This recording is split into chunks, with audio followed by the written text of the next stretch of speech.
Hello everyone, I want to do a 1980s video, and in this video we're going to talk about some of my favorite 1980s films that I feel like are forgotten. What I'm going to do is give you about 15 or so movies that I feel like are great 1980s movies that just don't get enough attention. First thing we'll talk about is some of my DVDs that I found. We'll get those out of the way. Private Eyes. This is a film from 1980. Stars Tim Conway and Don Knotts. And in this film, they play two classic-style detectives that go to what would seem like a haunted mansion. It's really funny. It's a great film if you've never seen anything by Don Knotts and Tim Conway. They used to do a lot of Disney-style movies in the 1970s. This one here is a little bit on the rare side to find sometimes, but it's not too bad to find online. But yes, Private Eyes. Next one we're going to talk about is just this half. The Revenge of the Nerds is on this one. That's a great movie also. But the one I want to talk about is Bachelor Party. Bachelor Party stars a young Tom Hanks before he really kicked off his dramatic career, and he was mostly doing comedies back then. But Tom Hanks plays a man that decides to get married, and all of his buddies are going to throw him a bachelor party, and just chaos ensues. And it's just a classic 1980s film. It's from 1984. So if you've never seen it before, Bachelor Party. And I'm just going to talk about this side over here, which is Zapped. And Zapped stars Scott Baio, and this is before he had done Charles in Charge and things like that. And this is about a guy that gets special powers. He gets superpowers from a chemistry experiment gone wrong in high school. And from there, just lots of funny gags that you see throughout the 1980s are seen here for some of the very first times that I had seen them. And this movie's from 1982, so if you've never seen it before, definitely check out Zapped. This is another one I'm going to talk about that I had seen when I was a kid. Not the greatest movie in the world, but it definitely stuck with me. At the age I saw it at, I was really impressed with it. And this is called Morgan Stewart's Coming Home. This is from 1987, and it stars a young John Cryer. This movie's about a kid that his parents sent him off to a boarding school, and he keeps getting in trouble and different things, and his parents don't really want him to come home. But when he does come home, you know, he comes back to chaos. His parents kind of have a busy life that doesn't really include him. But the character himself that John Cryer plays, the Morgan Stewart, is probably the best part of this. I really liked he was into movies during a time that I was kind of getting into movies, and he really liked horror films right before I started liking horror films. And it was just a neat movie. I saw it at a movie theater when I was a kid, and it's just really stuck with me. So if you ever get a chance, check out Morgan Stewart's Coming Home. Here's another movie we're going to talk about that's actually a great Disney classic that's never talked about very much, and it's called Midnight Madness from 1980. This is kind of what you would expect from a film about this time. It's a collection of kind of funny character actors, and there's a team, and they're going on a scavenger hunt. And they're broken up into different groups, and it actually features a really young Michael J. Fox before his career had kicked off. It's a really hilarious movie called Midnight Madness from Disney, 1980. This is a movie that I never see anybody really talk about, and it's called Death Trap. And Death Trap is from 1982. Stars Christopher Reeve, Michael Caine, and it's very similar to what you would think of as a play. It's got limited scenes that are just set in just one setting, and then they move to like an adjacent room, and then they do a couple more scenes and they move back. It feels very constrictive as far as most of the scenes are shot in one house. And there's very limited characters. But as you can see here, it has Michael Caine, Christopher Reeve, and Dylan Cannon. And for the most part, those are the three main actors of the movie, and there's only a couple other actors that ever appear in the movie. For the most part, most of the scenes center around these main characters. It's got a few funny parts in it for the most part, though. It's like a murder mystery, has lots of different twists in it, and Michael Caine's character, he is a playwright, and so the movie feels like a play. Really interesting movie, and you know, great performance by Christopher Reeve if you haven't seen it. So yeah, if you get a chance, definitely check out Death Trap from 1982. This is another movie that I used to see people talk about a lot. You know, back in the day, everybody I knew had seen this movie, but nowadays it's kind of just swept under the rug. And this is Disorder Release from 1987. I actually saw this at the movie theaters when I was a kid. I thought it was hilarious, and it still is funny to this day. It's got lots of very quotable lines in it. And the Fat Boys are actually pretty good actors. They're great comedic actors, considering that they didn't do much after this. So if you ever get a chance, definitely check out Disorderlies. The Fat Boys actually do play Orderlies, and that's where it comes from. So yeah, Disorderlies. Now we're going to talk about some of my VHS tapes. Some of these are available on DVD and some of them are not. This first one is available on DVD, but it's very difficult to find. This is called The Midnight Hour. This is a movie that's talked about every once in a while, but it's mostly known as just a really rare Anchor Bay DVD. I'd actually seen this when I was a kid. It actually came on television. And this is kind of a horror film, but it actually is pretty funny and pretty cheesy. Very mainstream as far as there's not a lot of gore, there's not a lot of shocks, but it is just great performances by a lot of people doing really cheesy roles. Very 1980s feel about it that I really enjoy. Stars LeVar Burton as one of the main actors and Sherry Belafonte.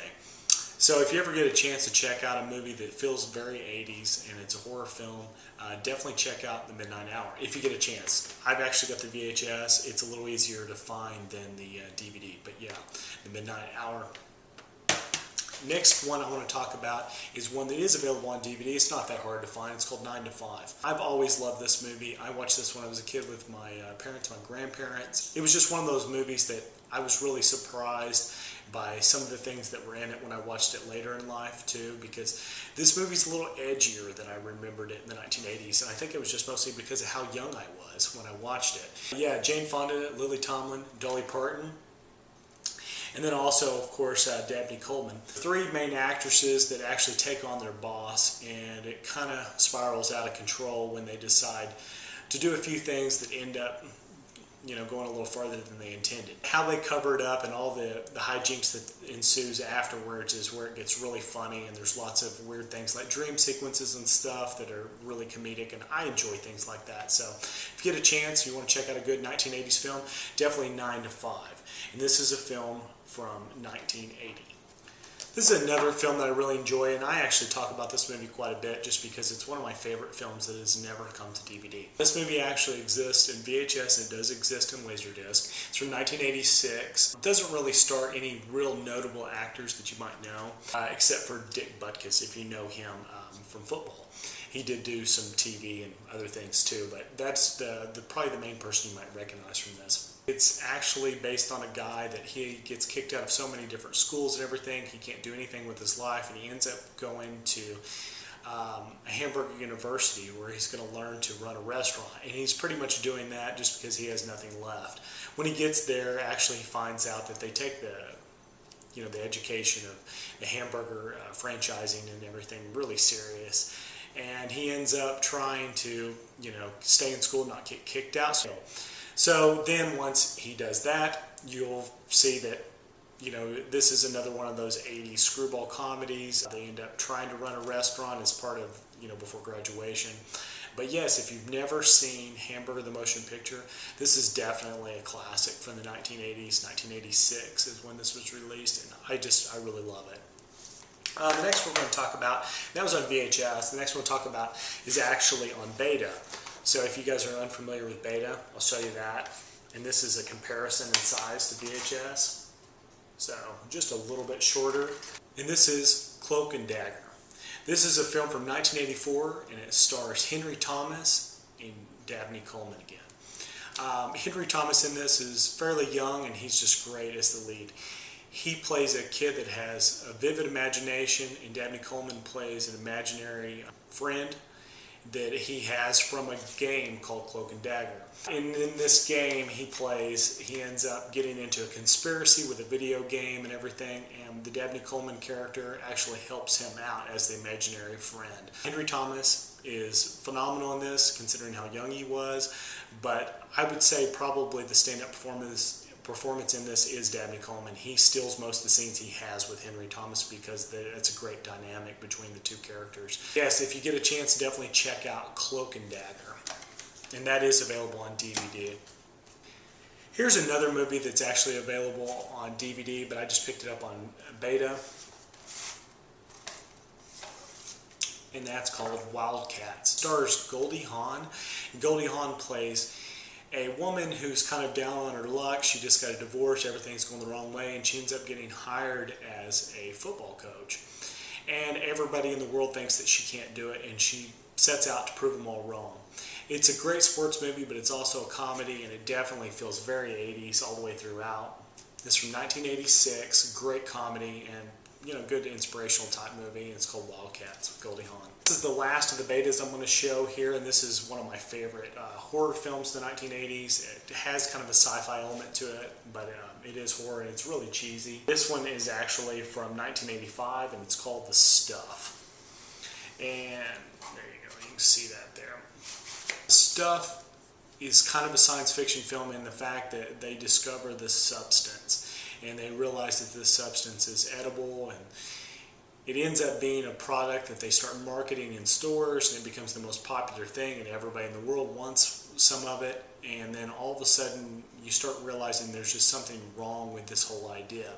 And as they try to uncover why everybody's so addicted to this stuff, that's when you start to realize it's like a conspiracy to keep people shut up about it, and then it just kind of spirals from there, but you can kind of get the idea. But yeah, if you've never seen it, this is a great film from 1985, The Stuff. I'm going to take a moment here now to show you something maybe you've never seen before. I don't see it mentioned very much at all, and this is what they call Video 8, or sometimes those called Video 8mm. Smaller than VHS-C, if you're familiar with VHS-C. It's smaller than beta for sure. It looks like a little miniature VHS tape, but much smaller. For comparison, I'll show you here. That's for the 9 to 5, what it looks like in comparison. This was an emerging type of format in late 1980s and early 1990s. Never quite caught on, but during that time they commercially produced quite a bit of these. Nowadays, they're really hard to find.